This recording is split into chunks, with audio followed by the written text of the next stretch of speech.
Hello everyone, আসসালামু আলাইকুম। কেমন আছেন সবাই? আশা করি আল্লাহ তাআলার অশেষ রহমতে সবাই খুব ভালো আছেন। আলহামদুলিল্লাহ, আমিও ভালো আছি। আজকে আমি আপনাদের সাথে শেয়ার করব চিকেন ডোনাটের রেসিপি। বলতে গেলে এটা একটা রিকোয়েস্টেড ভিডিও। কয়েকজন আপু চিকেন ডোনাটের রেসিপিটা একটু শেয়ার করতে বলেছেন। তো আজকে আমি রেসিপিটা A to Z আপনাদের সাথে শেয়ার করে দিলাম। আশা করি রেসিপি ভালো লাগবে। প্রথমেই এখানে আমি একটা মেজারমেন্ট স্কেল নিয়েছি। চিকেনটাকে একটু মেপে নেব। তো মেজারমেন্ট স্কেলের উপর আমি একটা বাটি দিয়ে বাটির ওয়েটটাকে আমি 0 করে নিয়েছি। এবার এখানে চিকেনগুলো দিয়ে দিচ্ছি। তো চিকেনটা দিয়ে আমি মেপে নেব। এখন যে ওয়েটটা এখানে দেখানো হচ্ছে এটা শুধুমাত্র চিকেনের ওয়েট। আমি বাটির ওয়েটটা কিন্তু 0 করে তারপর এখানে চিকেনটা মেপে নিচ্ছি। এই যে এখানে 686 গ্রামের মতো চিকেন আছে, প্রায় 700 গ্রামের কাছাকাছি। তো আমি ভালোভাবে একটু এই যে চামচ দিয়ে সবগুলো উপরের দিকে উঠিয়ে দেখিয়ে দিচ্ছি। মেজারমেন্টটা কিন্তু একই থাকছে। এই যে দেখুন, এবার আমি এগুলোকে সাইডে রেখে একটা বাটি নিয়ে নিচ্ছি এখানে। এবার এই যে ধুয়ে রাখা চিকেনগুলো দিয়ে দিচ্ছি। ব্লেন্ড করার সুবিধার্থে চিকেনটাকে আমি কিন্তু এরকম ছোট ছোট টুকরো করে কেটে নিয়েছি। আর এখানে কিন্তু মুরগির বুকের মাংসটাই আমি ব্যবহার করেছি। আচ্ছা, যাই হোক, এখন এখানে আমি মশলাগুলো অ্যাড করব। ফার্স্ট টাইম এখানে কালো গোলমরিচ গুঁড়ো দিয়ে দিচ্ছি। আস্ত কালো গোলমরিচটাকে আমি একটু গুঁড়ো করে মানে একটু আস্তে আস্তে রেখেছি, মানে থেতলে নেওয়ার মতো। সেই সাথে এখানে আমি উঁচু উঁচু করে 2 টেবিল চামচ কর্নফ্লাওয়ার দিয়ে দিচ্ছি। এবং এখানে এখন অ্যাড করছি 1 চামচ রসুন বাটা। আর অ্যাড করে দিচ্ছি সেম পরিমাণে 1 চামচ আদা বাটা। মুরগির যে কোনো রেসিপিতে আপনারা আদা এবং রসুনটা সম পরিমাণে ব্যবহার করবেন, এটা আমি ম্যাক্সিমাম ভিডিওতেই বলে থাকি। তো একটা আপু যেহেতু ঠিকঠাক সব উপকরণগুলো সহ ভিডিওটা শেয়ার করতে বলেছেন, তো আমি এই জন্য সব কিছু একটু মানে দেখিয়ে দিলাম। 1 চা চামচ নিয়েছি কাঁচামরিচ কুচি, 1 চা চামচ লাল মরিচ গুঁড়ো দিয়েছি। এখানে একটা চিকেন স্টক ব্যবহার করছি। আমি সবসময় চিকেন পাউডার ব্যবহার করে থাকি, যেহেতু আমার বাসায় না এটা ফুরিয়ে গিয়েছে। তো চিকেন স্টকটা ছিল, তো আমি অর্ধেকটা পরিমাণ ভেঙে দিয়ে দিয়েছি। এটা অপশনাল সম্পূর্ণই, হাতের কাছে থাকলে ব্যবহার করবেন, একটু টেস্টটা বেড়ে যায় এরকম আর কি। টমেটো ক্যাচাপ দিয়ে দিয়েছি এখানে 1 টেবিল চামচ। আর সয়া সস দিয়েছি এখানে 2 টেবিল চামচ। আমি আহমেদের সয়া সসটা ব্যবহার করি, সেটাও একটু দেখিয়ে দিলাম। আর সেই সাথে এখানে আমি হোয়াইট ভিনেগার দিয়ে দিয়েছি 1 চা চামচ। হোয়াইট ভিনেগারটা দেওয়ার একটাই কারণ, যেহেতু চিকেন ডোনাটগুলো আমি ফ্রিজে সংরক্ষণ করব, যে আপুর জন্য রেডি করছি সেই আপুও কিন্তু দীর্ঘদিন সংরক্ষণ করেই বাচ্চার স্কুলের টিফিন হিসেবে দিয়ে দেবে। তো সেজন্য হোয়াইট ভিনেগারটা 1 চা চামচ দিয়ে দিলাম। এবার এখানে আমি মেয়োনিজটা দিয়ে দিচ্ছি 1 চা চামচ। এটা রেডিমেড মেয়োনিজ। মেয়োনিজটা কিন্তু অনেকটা বেশি পরিমাণে ব্যবহার করবেন না, তাহলে কিন্তু টক টক একটা ফ্লেভার চলে আসবে। বলে দিলাম, সাবধানে সব কিছু মেজারমেন্ট বুঝে ব্যবহার করবেন।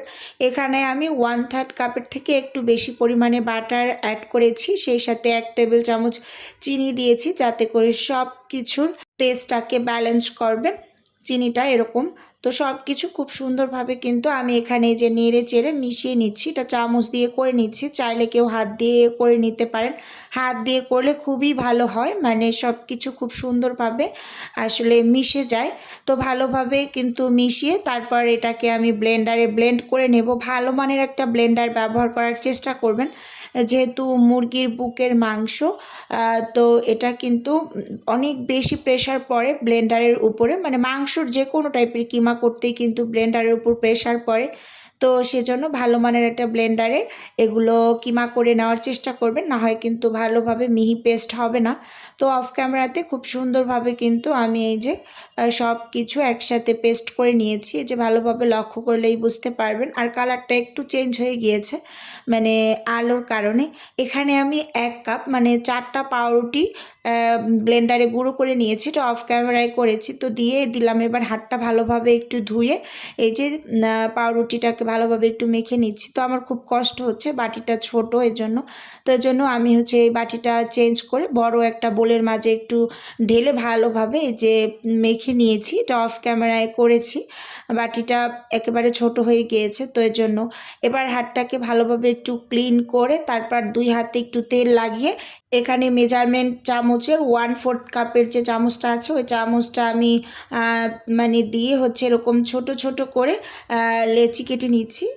এখানে আমার হাতের ইতে করে নিচ্ছি, মানে যদি আমার কাছে একটু বেশি মনে হয়েছে সেখান থেকে আবার একটু কম করে নিয়েছি। অনেক বেশি মোটা করে চিকেন ডোনাট বানালে সেটা কিন্তু খেতে খুব বেশি একটা ভালো লাগে না, এরকম আর কি। তো এজন্য অবশ্যই একটু সাবধানতা অবলম্বন করে ঠিকঠাক করে কিন্তু আপনাকে মেজারমেন্টটা করে নিতে হবে। অনেক বেশি মোটা করে কিন্তু কখনোই চিকেন ডোনাট বানাতে যাবেন না। যখন ভেজে নেবেন চিকেন ডোনাটটা কিন্তু বেশ অনেকটা ফুলে উঠবে, এরকম আর কি। এই যে আমি এখানে একটা লেচি নিয়ে তো হাতের মাঝে গোল করে এরকম ঘুরিয়ে মাঝখানে এই যে এরকম ফুটো করে নিয়েছি। আর তো আমি সবসময় কাজটা হাত দিয়ে করে থাকি, খুবই সুন্দর হয় এভাবে করে করে নিলে। অনেকে বিভিন্ন কাটার টাটার দিয়ে করে, আপনাদের সহজ হলে আপনারা ওই যে নজেল দিয়ে করে নিতে পারেন মাঝখানের ফুটোটা। আমার কাছে এরকমই খুবই সহজ লাগে। তো একটা একটা করে এখানে আমি সবগুলোকেই বানিয়ে নেব। তো বললাম না, যেটা আমার হাতে একটু বেশি মনে হয়েছে তো সেখান থেকে কিন্তু আমি কিছুটা পরিমাণ কমিয়ে তারপর এইভাবে করে কিন্তু আমি মানে সব চিকেন ডোনাটগুলোকেই বানিয়ে নিচ্ছি একটা একটা করে। তারপর এগুলোকে কিন্তু আমি 1 ঘন্টার মতো ফ্রিজে রেখে তারপর কোটিং করে নেব। একটু শক্ত করে কোটিং করে নিলে ভীষণ আরাম হয়, মানে কষ্টটা একটু কম হয়, যেহেতু অনেক বেশি এখন নরম আছে। তো এর জন্য আমি যে এখন এগুলোকে একটু ফ্রিজে রেখে দেব। বানিয়ে নিয়েছি সবগুলো ফ্রিজে রেখে তারপর কিন্তু আমি কোটিং করে নেব। তো এর মাঝে হচ্ছে আমি এখানে একটা বাটিতে কিছুটা পরিমাণ ময়দা আর 1 টেবিল চামচ কর্নফ্লাওয়ার মিশিয়ে নিয়েছি আর ব্রেড গাম নামিয়ে নিয়েছি। এখন কোটিং করে নেওয়ার পালা। তো এর মাঝে কিন্তু আমি হচ্ছে ফ্রিজ থেকে এগুলোকে বের করে নিয়েছি, প্রায় 1 ঘন্টার মতো হবে আমি হচ্ছে ফ্রিজে রেখেছি। তো এই যে অনেকটা শক্ত হয়ে গিয়েছে, এগুলো বেশ ভালো মানের শক্ত হয়েছে। এর মাঝে যে দেখুন এখন কিন্তু কোটিং করতে খুবই সুবিধা হবে, আপনারা আমার এই ট্রিক্সটা ফলো করতে পারেন। এটা চিকেন নাগেটস হোক বা চিকেন ডোনাট হোক, এভাবে করলে কিন্তু ভীষণ সুবিধা হয়। এখন আমি এই যে ময়দার মাঝে হচ্ছে গড়িয়ে নিচ্ছি একটা একটা করে ডোনাটগুলোকে আমি গড়িয়ে তারপর কিন্তু কোটিং করে নেব। আপনারা অবশ্যই এই কাজটা করে নেবেন, একটু কর্নফ্লাওয়ার আর ময়দার মাঝে এরকম করে কোটিং করে নেবেন ফার্স্ট টাইম, তারপর হচ্ছে মানে ব্রেড গামে গড়িয়ে নেবেন। এখানে আমি একটা বাটিতে 4টা হচ্ছে ডিম ভেঙে নিচ্ছি। যেহেতু মানে 17 থেকে 18 পিচের মতো হয়েছে চিকেন ডোনাট, তো সেই আন্দাজে আমি প্রথমে ডিমের যে মিশ্রণটা এটা রেডি করে নিচ্ছি। 4টা ডিম ভেঙে এর মাঝে আমি একেবারে সামান্য একটু লবণ দিয়ে দুধ দিয়ে এই মিশ্রণটা প্রথমে রেডি করে তারপর সাইডে রেখে দেব। এখান থেকে অল্প অল্প করে নিয়ে আমি হচ্ছে কোটিংটা করে নেব। একসাথে যদি আমি করতে যাই তাহলে কিন্তু বারবার মানে চুবিয়ে নেওয়ার ফলে নিচের দিকে ব্রেড গামটা অনেক বেশি জমে যাবে। তো এই জন্য আমি আলাদা বাটিতে একটু তুলে তারপর কোটিং করব। এভাবে অল্প অল্প করে কোটিং করে নিলে একটু সাশ্রয়ী হবে, এরকম আর কি। তো এই যে দেখুন এখানে আমি কিছুটা পরিমাণ দুধ দিয়ে দিলাম, মানে এটা ছিল গুঁড়ো দুধ। গুঁড়ো দুধটাকে আমি পানিতে গুলিয়ে এভাবে লিকুইড করে মিশিয়ে নিয়েছি। তো ওই বাটিটা আমি সাইডে রেখে এখানে এই বাটিটাতে কিছু পরিমাণ ঢেলে নিয়েছি, কারণ একসাথে বললাম না চুবিয়ে নিলে বারবার নিচে ব্রেড গাম পড়ে যায়। তো সেক্ষেত্রে কিন্তু মানে কি বলবো অনেক বেশি ঘন হয়ে যায় মিশ্রণটা। তো এর জন্য আমার খুবই বিরক্ত লাগে, এর জন্য অল্প অল্প করে বাটিতে ঢেলে তারপর আমি এই যে কোটিং করে নিচ্ছি। তো এইভাবে করে আপনারা চিকেন ডোনাট তৈরি করে দীর্ঘদিন সংরক্ষণ করে রেখে খেতে পারবেন বা বাচ্চাদের স্কুল টিফিনেও কিন্তু দিতে পারবেন। তো ভিডিওর এই পর্যায়ে এসে ছোট্ট করে নিজের বিজনেসের একটু প্রচার করছি। আপনারা তো অনেকেই জানেন যে আমার ছোট্ট একটা ফ্রোজেন আইটেমের বিজনেস আছে। যদি কেউ কোনো টাইপের ফ্রোজেন খাবার অর্ডার করতে চান তাহলে স্ক্রিনে দেওয়া হোয়াটসঅ্যাপ নাম্বারে নক দিলেই কিন্তু আমি A to Z বলে দেবো। আর যদি কেউ অর্ডারটি সরাসরি কনফার্ম করতে চান তাহলে স্ক্রিনে দেওয়া হোয়াটসঅ্যাপ নাম্বারে কল করে সরাসরি অর্ডারটি কনফার্ম করতে পারেন। এই যে এখানে আমার মোট 18 পিস চিকেন ডোনাট হয়েছে। তো খুব সুন্দরভাবে আমি এগুলোকে কোটিং করে নিয়েছি। আর এখনও কিন্তু বেশ ভালোই শক্ত শক্ত আছে। তো আমি একসাথেই কি করব, এখন জিপলগে ভরে ডিপ ফ্রিজে উঠিয়ে রাখবো।